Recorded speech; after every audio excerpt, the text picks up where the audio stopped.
अस्सलामु अलैकुम, मैं हूँ सलवा स्नैन। आप देख रहे हैं जोर न्यूज़ HD। आइए नजर डालते हैं आज की अहम खबरों पर। खबर शामिल करते हैं आरिफवाला से डिप्टी ब्यूरो चीफ पंजाब जोर न्यूज़ मोहम्मद अकरम बलोच की इस रिपोर्ट में। आरिफवाला के नवाही गांव 54 EB में पहला फुटबॉल टूर्नामेंट राना जाहिद हुसैन खान साबिक एमएनए मरहूम की याद में फुटबॉल टूर्नामेंट का इनेकाद किया गया है।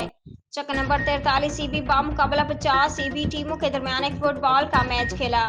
मेहमान खसूसी साबिक chairman market committee Arifwala Chaudhry Nasir Hamid Arain, उनके हमरा चौधरी तारिक सलीम तहसील नायब सदर मुस्लिम लीग नून आरिफवाला। चक नंबर 54 EB मैच जीतने वाली टीम को चौधरी नासिर हमीद साबिक चेयरमैन मार्केट कमेटी आरिफवाला ने अपनी जेब से 5000 रुपये नकद इनाम दिया और टूर्नामेंट कमेटी को अपनी जेब से 10,000 नकद इनाम दिया। नासिर हमीद ने मीडिया से गुफ्तगू करते हुए कहा कि हुकूमत को चाहिए गांव की सतह पर अच्छे स्टेडियम और एकेडमी बनाई जाए ताकि गांव के खिलाड़ी अपने मुल्क पाकिस्तान का नाम रोशन कर सकें। आज के लिए इतना ही। मजीद खबरों और अपडेट्स के लिए देखते रहें जोर न्यूज़ HD।